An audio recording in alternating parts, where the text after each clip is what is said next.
ध्यान दो, ये जो कविता तुम्हारे बोर्ड पे लिखा हुआ है, ये हम जब पढ़ते थे ना उस समय की कविता है, और ये कविता है, और इनका लिखा कौन सा है? रामावतार त्यागी जी है।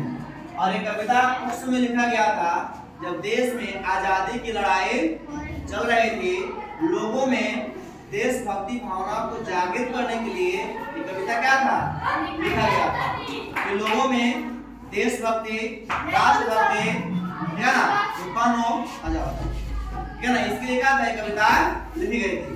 चलिए इस कविता के माध्यम से हम जानेंगे, है ना, कि कवि हमें क्या सिखाता है इस कविता में। ठीक है, चलिए सबसे पहला लाइन है कि मन समर्पित तन समर्पित, मन समर्पित तन समर्पित और या जीवन समर्पित। कवि कहता है कि मेरा जो मन है ना वो भी क्या है? समर्पित, और जो मेरा तन अर्थात शरीर है ये भी क्या है? समर्पित है, और या मेरा जो जीवन है वो भी क्या है? समर्पित है, अर्थात जो मेरा पूरा जीवन है, ठीक है ना, ये सब अपने देश के लिए क्या है? समर्पित है। फिर वे चाहता हूँ मेरे देश की धरती तुझे कुछ और भी दूं।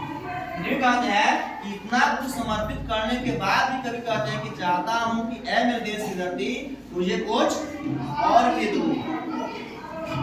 माँ तुम्हारा ऋण बहुत है मैं अंकिचन। कह रहे हैं कवि जी कि माँ तुम्हारा हम पर क्या है? बहुत बड़े ऋण है, और मैं इसके लिए कृतज्ञ हूँ, शर्मिंदा हूँ, इसमें चुकता कैसे करूँ।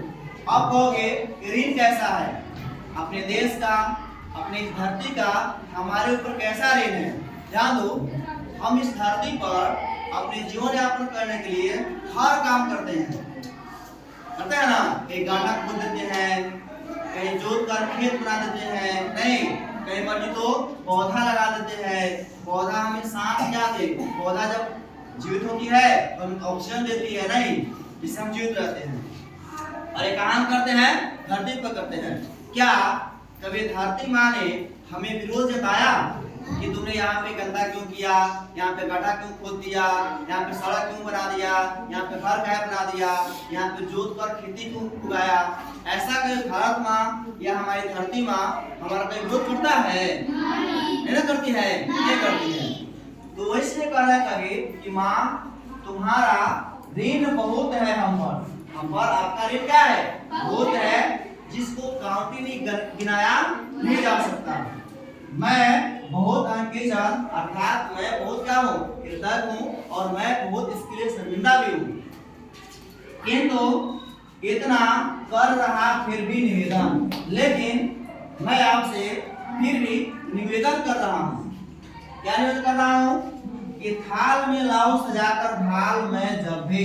कह रहा है कि थाल मतलब थाली में, ठीक है ना, मैं समझ गया सब, मैं और लाऊं सजाकर, माने थाल में जब भी मैं सजाकर लाऊं, और क्या सजाकर लाऊं? भाल। भाल क्या होता है? अपना सर।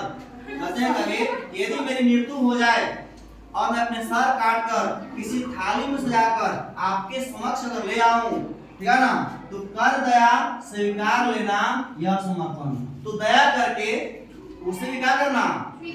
आप स्वीकार कर लेगी तो यह भी मेरा क्या होगा? आपके नाम समर्पित रहेगा। लिखाते हैं मेरा गान अर्पित प्राण अर्पित। गान का मतलब होता है कि हम जो बोलते हैं, हम जो गाते हैं, वह सब मेरा क्या है? देश के नाम समर्पित होना चाहिए, ठीक है ना। प्राण, मेरा जो प्राण है वो भी देश के नाम क्या हो? समर्पित हो, अर्पित हो। चाहता हूँ मेरे देश की धरती मुझे कुछ और भी दे। और इतना देने के बाद भी कभी संतुष्ट नहीं है।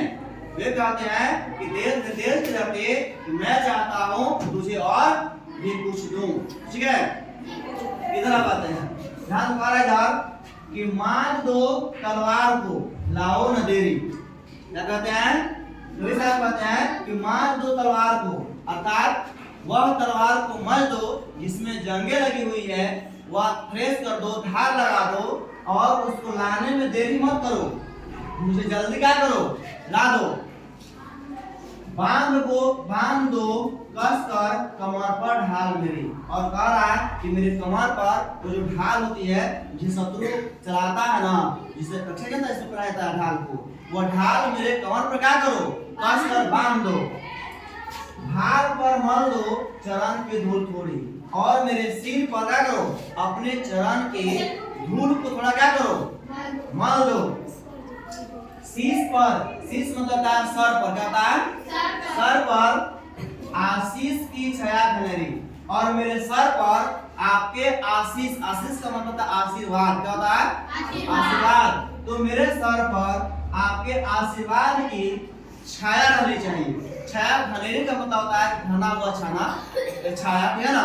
तो कह रहा है इस पर कि शीश पर आशीष की छाया खलेरी, अर्थात मेरे सर पर आपकी छाया रहनी चाहिए। फिर कह रहा है आगे स्वप्न अर्पित, अर्थात कभी साहब कहते हैं गमोदार त्यागी जी कि मैं जो सपना देखूं, आदमी सपना भी देखता है, बहुत समझता है, तो मैं जब भी सपना देखूं तो मैं अपने देश के बारे में देखूं, ये भी मेरा क्या होगा, देश के नाम समर्पित होगा। तो कहते हैं कि स्वप्न अर्पित और प्रश्न अर्पित, अर्थात मेरे अंदर जो प्रश्न आए या मुझसे जो कोई प्रश्न करे वो भी क्या होगा, पूरा देश के नाम समर्पित रहेगा, कि देश के बारे में प्रश्न रहेगा, मेरा कोई अंदर प्रश्न नहीं रहेगा। तो कहते हैं कि स्वप्न अर्पित प्रश्न अर्पित, वायु का क्षण क्षण समर्पित, और कहते हैं कि वायु होता है सर, वायु में होता है उम्र, हम उम्र का क्षण क्षण समर्पित। ध्यान दो, क्षण का मतलब होता है पल, पल क्या होता है, पल, और पल का मतलब होता है कि जितना देर आप आंखें बंद करके खोलते हैं ना, उसको एक पल कहते हैं। तो और एक सेकेंड में लगभग 10 पल हो जाएगा या 5 पल जरूर होगा एक सेकेंड में। तो कहते हैं कवि जी कि मेरा वायु का जो एक पल है ना, वो भी क्या है, हमारे देश के नाम समर्पित होगा, हमारी धरती माँ का नाम क्या होगा, समर्पित होगा। चाहता हूँ मेरे देश की धरती तुझे कुछ और भी दूं, और इतना देने के बाद भी कभी संतुष्ट नहीं है, फिर कहते हैं कि आप और मैं चाहता हूँ कि आपको और भी कुछ दूं, ठीक है। फिर कहता है कि तोड़ता हूँ मोह का बंधन क्षमा दो। कवि साहब कहते हैं कि मैं अब मोह का जो बंधन है वो तोड़ता हूँ। अब मोह का बंधन क्या है, ये मेरा गांव है, ये मेरा घर है, ये मेरे पिताजी है, ये मेरे कदी है, ये माँ है, ये बीबी है, पत्नी है, बच्चे हैं, एक मोह लगाव रहता है ना, तो उस मोह को मैं क्या करता हूँ, तोड़ता हूँ। कहता है कि तोड़ता हूँ मोह का बंधन क्षमा दो, गांव मेरे, कहते हैं कि ऐ मेरे गांव, द्वार घर मेरे, आंगन क्षमा दो। कहते हैं कि ऐ मेरा गांव, अब मुझे क्या करो, क्षमा कर दो। द्वार घर मेरी, वो भी मुझे क्या करो, क्षमा करो। आंगन, जहाँ पे हम खेल कर क्या हुए थे, बड़े हुए, क्या हुए, बड़े हुए, इसका भी मजबूरी रहता है, बेबी से क्षमा मांग रहे हैं कि तुम सब क्या करो, मुझे अब क्षमा कर दो, क्योंकि मैं मोह का बंधन तोड़ रहा हूँ और अपने धरती माँ के लिए, अपने देश के लिए कहीं पे नौछावर होने जा रहा हूँ। आज सीधे हाथ में क्या करो, तलवार दे दो, तुम मुझे क्षमा दो, और आज मेरे हाथ में सीधे क्या करो, तलवार दे दो, और बाएं हाथ में ध्वजा को थमा दो, और मेरे बाएं हाथ में क्या करो, अपना जो ध्वज है, तिरंगा है, इस तिरंगा को क्या करो, थमा दो।